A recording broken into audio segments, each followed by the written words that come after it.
니체 철학 총서 강의 두 번째 시간이 되겠다. 니체 책들은 서강부터 시작해서 반그리스도, 도덕의 계보, 즐거운 지식, 우상의 황혼, 재미있는 책이지, 비극의 탄생, 니체의 초기 책이 되겠다. 선악을 넘어서 반시대적 고찰, 우리 시대에 가장 필요한 철학 책이 되겠다. 권력의 의지, 인간의 기본적인 욕망에 대해서 이야기하고 있고, 디오니소스 청각, 축제의 신, 술의 신 디오니소스가 디오니소스를 왜 찬양하는지, 그리고 오늘 공부하는 인간적인, 너무나 인간적인, 그리고 니체의 가장 최고의 걸작이 되겠지, 자라투라는 이렇게 말했다. 오늘 수업은 인간적인, 너무나 인간적인 두 번째 시간으로 사람과의 교제를 위해서, 사람과의 관계를 위해서 우리가 어떤 것들을 고려해야 하는지 니체 심리학의 가장 결정판이라고 하겠다. 계속 공부해보자.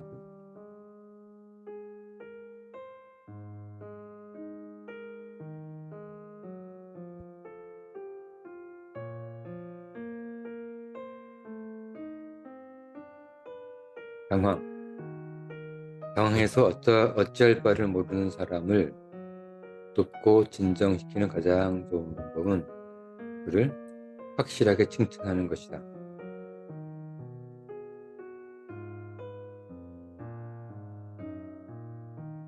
확실하게 칭찬하면 당황에서부터 벗어날 수가 있어.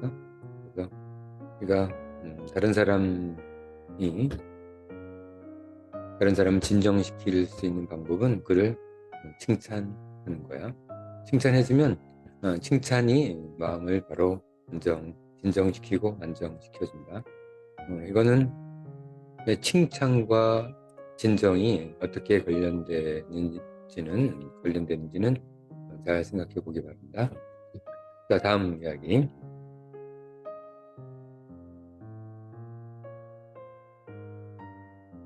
잠깐만 얘기하면 칭찬이 왜 마음을 진정시켜주냐면, 우리가 마음이 진정되지 않는 이유는 뭔가 잘못될까봐, 그렇겠지? 뭔가 잘못될까봐, 실패할까봐, 망칠까봐, 결국은 마음이 불안한 거잖아. 근데 칭찬해주면 그런 망칠까봐, 잘못될까봐 불안한 마음들이 자연스럽게 사라지게 되겠지. 다음, 믿어. 적에게 완전히 부족하다는 것을 확인할 때까지. 적에게 완전히 부족하다는 것을 확인할 때까지 우리는 자신의 미덕에 대해 특별한 가치를 두지 않는다. 이게 원래 니체 심리학 책은 자신이 먼저 한번 생각해 보는 게 좋으니까 요 한번 읽고 스톱시키고 자신의 생각을 정리해보고, 그 다음에 다시 동영상을 돌려서 선생님 수업을 듣는 게 더 좋을 것 같다. 자, 이 내용을 한번 동영상 스톱시키고 자신의 생각을 한번 확인한 다음에 그 다음에 계속해서 동영상을 한번 들어보는 방법으로 해보자. 지난 시간까지는 그냥 동영상을 멈추고 기다렸는데 그럴 거 없이 그냥 동영상을 멈추면 되니까 동영상을 멈추고 자신의 생각을 한번, 자신의 사유 활동을 좀 하고 그 다음에 선생님 설명을 듣도록 하자. 그냥 듣고만 싶다면 그렇게 해도 되고, 자, 적에게 완전히 부족하다는 것을 확인할 때까지 우리는 자신의 미덕에 대해 특별한 가치를 두지 않는다. 뭔가 다른 사람들이 못 가졌다. 내가 돈이 많은데 내 주변이 전부 다 부자들이야. 그러면 내가 돈이 많다는 게 별 의미가 없겠지. 내가 공부를 잘해. 근데 내 주변이 전부 다 공부를 잘하면 아무 의미가 없겠지. 그렇듯이 내가 특별한 가치를 가지려면 주변에서는 나보다 못한 사람들이 있어야 돼. 무슨 말인지 알겠지? 그렇다는 얘기는 저 사람과 관계를 잘 지내고 싶으면 내가 좀 부족하게 보이는 거죠. 그 상대보다. 상대보다 부족하게 보이면 그 사람과 잘 지낼 수 있는 어떤 핵심 비밀 키가 되겠다. 자, 다음번 이야기, 11번째 반대. 인간은 종종 어떤 의견에 동의하지 않는데, 그렇지? 우리는 동의하는 경우보다 동의하지 않는 경우가 더 많지. 그런데 사실 거기에 기술된 논조에 동감하지 않을 뿐인 경우도 있다. 어떤 의견에 동의하지 않는다기보다는 다른 사람 말할 때 다른 사람 말에 동의하지 않는다기보다는 그 사람이 말하는 나에 대한 존중이 없는 것, 무시하는 것, 이런 어떤 태도, 이런 것들에 영향을 받아서 얘기는 들어보지도 않고 반대부터 하는 거야. 그래서 우리는 그 의견의 내용도 중요하지만 어떤 상대방과 이야기를 할 때는 태도와 그 상대방에 대한 존중, 이런 것들이 더욱더 중요하다. 12번째 이야기. 고의적으로 다른 사람과 친밀감을 두껍게 하려는 것은 상대방의 신뢰를 얻고 있는지 확신이 없기 때문에. 친밀감을 막 친한 척 하는 것은 아직 상대방과 신뢰 관계가 아직 아니라는 그런 생각이 들기 때문이야. 신뢰에 확신 있는 사람은 친밀에 중점을 두진 않아. 그렇겠지? 신뢰에 확신이 있는 사람은 친밀이 중요한 게 아니야. 일이 잘 되도록, 일이 성공하도록, 일이 좋은 성과를 내도록 하는 데 집중하는 거지, 친밀감에 중점을 두진 않지. 이거 되게 중요한 관점이다. 친밀감에 중점을 둔 사람들은 나를 신뢰하지 않는 사람일 수도 있고, 나한테 신뢰를 받지 못하는 사람일 가능성이 많은 거야.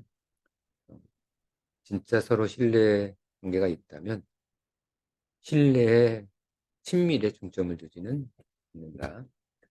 그렇기 때문에 자신이 어떤 중요한 일을 하려고 한다면, 친밀감, 이런 것들을 통해서 일이 되게 하려고, 괜히 친한 척해서 일이 잘 되게 하려는 그런 것들은 오히려 신뢰를 잃게 된다. 친밀감에 의해서 일을 하는 것이 아니라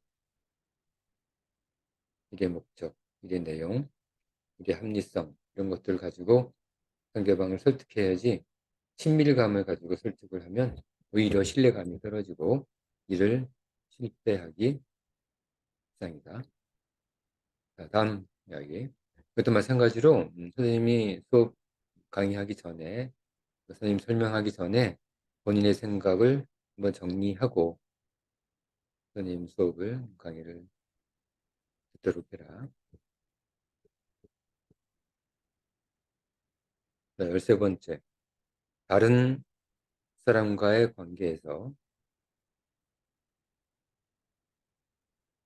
자기 쪽 저울 접시에 약간의 구당을 얹어 우정의 균형을 맞추는 것이 보통이다.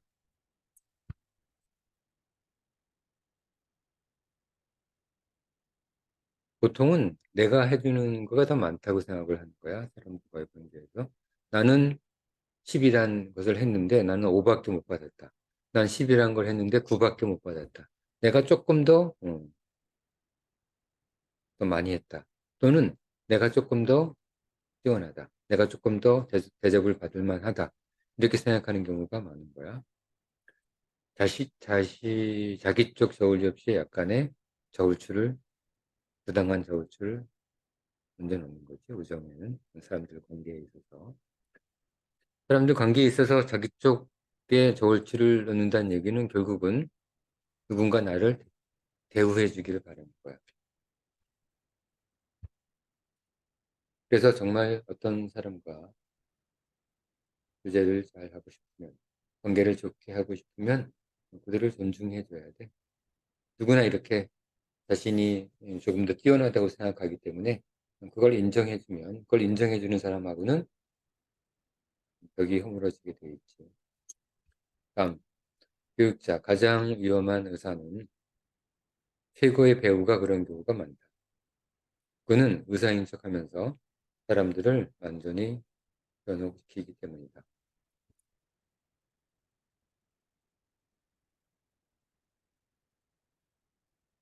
돌팔이 의사가 돼, 돌팔이 의사. 선생님 여기 어, 너희들 여러분들한테 수업을 하지만 선생님이 제대로 알지도 못하고 그런 것처럼 이렇게 가르친다면 가장 위험한 선생님이 되는 거죠. 가장 위험한 교육자가 되는 거죠. 가장 위험한 의사도 제대로 실력도 없어. 사람을 고칠 수 있는 실력도 없으면서 잘 하는 척, 뭐 돈을 벌기 위해서, 뭐 어쨌든 어떤 목적에 의해서 그런 그런 의사가 가장 위험한 의사겠지. 아예 뭐 실력이 있거나 아니면 실력이 없음을 인정하거나 하는 경우는 별로 그렇게 위험하지 않아. 근데 실력도 없으면서 실력 있는 의사인 것처럼 하는 게 가장 위험한 경우지. 그건 의사를 얘기했지만 예를 들었지만 교육자의 경우도 마찬가지다. 금방 여기 선생님 예를 들었지만 선생님도 음, 제대로 인식하지도 못하고 제대로 확실한 근거도 없이 확실한 생각도 없이 어디서 들은 얘기 몇 마디 가지고 여러분한테 이렇게 수업을 한다면 그 선생님은 되게 위험한 교육자가 돼요. 선생님 말이 여러분들한테 오히려 나쁜 영향을 미칠 수 있는 거지. 그러니까 그런 교육자가 주변에 꽤 있으니까 그런 교육자들한테 현혹되지 않도록 우리는 조심해야 한다. 역설. 어떤 의견에 대해 재치가 넘치는 사람을 동의하게 하려면 그에게 비합리적인 역설의 형태로 제시하면 효과적이다. 재치가 넘치는 사람, 재치가 넘치는 사람. 이 사람은 어떤 기회가 되면 자신의 재치를 막 드러내고 싶어 하는 거예요. 그렇겠지? 재치 있는 사람들 많아. 상대방이 감탄할 정도로 재치가 넘치는 사람이 많은데 그런 사람한테 동의를 받아 그런 사람과 잘 지내려면 그에게 비합리적인 역설의 형태, 말이 안 되는 이야기, 말이 안 되는 이야기로 그 사람이 어떤 의견을 제시하면 자기 재치를 발휘할 기회가 있는 거예요. 비합리적이니까 합리적 재치, 역서지 아니라 정설로 탁 바꿔가지고 자신의 재치를 드러낼 수 있는 거지. 그 합리적인 정설로 그냥 보통의 말로 하게 되면 재치를 발휘할 기회가 별로 없잖아. 그렇지 않겠어? 올바른 말, 확실한 말만 하면 재치를 발휘할 기회가 없겠지. 듣고 넘어가겠지. 하지만 비합리적인, 말도 안 되는 역설, 말도 안 되는 그런 거짓말 같은 이야기, 반대되는 이야기로 재치 넘치는 사람한테 제시를 하면 금방 자신의 재치가 드러날 수 있는 방향으로 반응을 하게 될 거야. 자, 그래서 그런 재치 넘치는 사람하고는 우리는 항상 비합리적인, 말도 안 되는 그런 얘기들을 해서 그 사람의 재치를 발휘할 수 있는 기회를 줘야 한다. 자, 16번째. 용감한 사람에게 무언가 하도록 설득하려면 그 일을 실제보다 더 위험해 보이도록 과장하는 것이 좋다. 왜냐하면 위험하니까 용감함을 드러낼 수 있겠지. 용감함을 드러낼 수 있기 때문에 위험하면 위험할수록 자신의 용감성이 드러나니까 이게 훨씬 더 위험해 보이도록 과장하면 그 사람은 좀 더 그 일에 대해서 어떤 의욕이 생기는 거야. 그래서 어떤 사람을 설득할 때 그 사람의 성향, 그 사람의 기질을 잘 파악해서 자신의 의도, 자신의 목적을 위해서 설득 과정에 들어서면 좀 더 좋은 결과를 얻을 수 있겠다. 다음, 예찬. 마음에 들지 않는 사람들의 경우에는 그들이 자신에게 보이는 은근함을 무례한 행동으로 간주한다. 딱 보면 자신에 대해서 칭찬하고 자신에 대해서 예찬을 해야 되는데 그냥 덤덤한 거야. 덤덤하면 덤덤한 태도가 무례한 행동으로 간주. 이런 사람이 또 의외로 적지 않다. 자신한테는 항상 칭찬하고 항상 잘해줘야 되는 것으로 그렇게 알고 있는 사람이 굉장히 많다. 뭐 다시 보지 않을 사람이라면 상관이 없는데 그런 사람들과 잘 지내야 되는 그런 상황이라면 거기에 맞춰서 해주는 게 좋겠지. 덤덤하게 보이는 것들을 무례한 행동으로 간주하기 때문에 무례한 행동으로 간주하게 되면 관계는 단절될 수밖에 없겠다. 자, 단절. 누군가를 화나게 하고 악한 생각을 하게 하는 확실한 방법은 그를 오랫동안 기다리게 하는 것이다. 이것은 도덕적이지 않은 방법이긴 하다. 기다리게 하는 거야. 어떤 일에 있어서 뭐 약속 시간, 간단한 약속 시간부터 시작해서 뭐 언제까지 프로젝트를 끝내야 되는데 끝내지 않고 특별한 이유도 없이 변명도 없이 이렇게 무언가 누군가를 기다리게 하면 어떤 일에 대해서 기다리게 하면 이런 관계는 서서히 끝나게 돼 있다. 그러니까 누군가를 기다리게 해서는 좋은 관계를 유지하려면 누군가를 기다리게 하지 말고 약속은 지켜나가는 것이 관계를 좋게 하는 유일한 방법이다. 그러니까 19번째. 우리를 전적으로 신뢰하는 사람은 그것으로 우리의 신뢰를 얻을 권리가 있다고 믿는다. 자기가 믿는다고 다른 사람도 자신을 믿어야 한다고 생각합니다. 말이 안 되는 이야기지. 이것은 잘못된 추론이다. 절대 잘못된 추론이다. 자기가 믿는다고 다른 사람이 자신을 믿는다는 생각은 잘못된 추론이다. 이는 선물을 했다고 어떤 권리도 얻을 수 없는 것과 같은 이치이다. 내가 무슨 선물을 했다고 무슨 작은 지갑을 선물한다거나 뭐 작은 음식을 선물했다고 해서 내가 어떤 권리가 있다고 생각하는 것은 오산이다. 누군 뭐 선물 달라고 하지도 않았잖아. 선물 달라고 하지도 않은 선물을 주고 나선 내가 선물을 했으니까 어떤 권리가 있는 것처럼 생각하는 것은 말이 안 되지. 마찬가지로 내가 믿는다고 그 사람이 나를 믿는다고 생각하는 것은 잘못된 착각이다. 그래서 내가 믿는 것이 아니라 그가 나를 믿는다는 것이 확인되지 않는 한 신뢰를 기대하면 안 돼. 나에 대한 신뢰를. 보통 나를 믿지 않으면 기분이 나빠지잖아. 믿지 않는 것이 당연한 거야. 내가 저 사람을 믿는다고 해서 저 사람이 나를 믿을 거라는 생각이 있으면 관계가 끊어져 버려. 왜냐하면 그 사람이 나를 신뢰할 이유가 하나도 없으니까. 내가 어떤 행동으로서, 말로써, 행동으로서 어떤 직접적으로 그 사람한테 신뢰를 주지 않는 한 내가 한다는 그 사실만 가지고는 그 사람은 나를 신뢰할 아무런 의무도 없다. 우리는 신뢰를 받을 권리도 없고 그렇기 때문에 그 사람이 나를 완전히 신뢰한다는 확증이 있기 전에는 그 사람이 나를 신뢰한다는 생각조차 하면 안 돼. 그런 생각을 하게 되면 기분이 나빠지고 자신이 신뢰를 얻지 못하고 있다는 것이 확인되면 기분이 나빠지고 관계가 유지될 수 없겠지.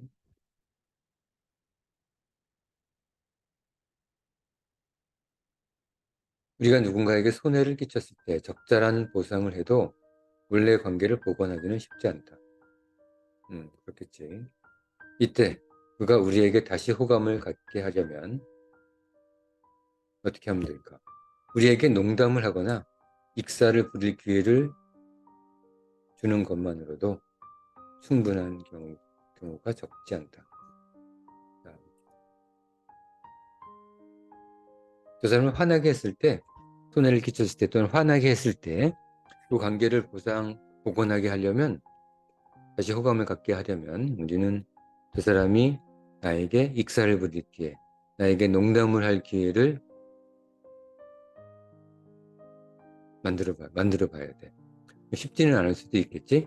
조금 기분이 나쁜 상태에 있는 상대방이 나에게 농담을 할 기회를 준다는 게 쉽지는 않을 거야. 그렇게 된다면 내가 굉장히 우스운 모습을 보인다거나 그렇겠지. 우스운 모습을 보인다거나 좀 어리석은 모습을 보인다거나 외모부터 시작해서 말서부터 뭔가 잘못된 말을 일부러 한다든지 잘못된 말도 안 되는 어떤 우스운 얘기를 해서 말도 안 되는 어떤 역설적인 이야기를 해서 그걸 지적할 수 있게 그 사람이 지금 화나 있는 사람 나한테 손해를 좀 봐서 화가 나 있는 사람이 그것을 딱 지적할 수 있게 기회를 주는 거야. 뭐 쉽지는 않겠지만 그래도 반드시 좋은 관계를 유지하고 싶은 사람이 있다면 뭐 그 정도 노력은 해야지. 무슨 말인지 알겠지? 자, 지금 우리는 니체 심리학에 대해서 공부하고 있다. 너무나 인간적인 두 번째 시간. 니체 철학 강의 두 번째 시간이다. 다음 시간에 계속해서 니체 심리학, 너무나 인간적인 인간 사이의 사람들 사이의 교제, 사람들 사이의 관계를 좋게 하기 위한 여러 가지 비밀, 여러 가지 핵심 내용, 교훈들을 계속 공부해 보도록 하자. 자, 오늘 수업은 여기까지 하고 다음 시간에 계속 니체 철학 강의 계속 진행하겠다. 지금 내용들이 워낙 방대해서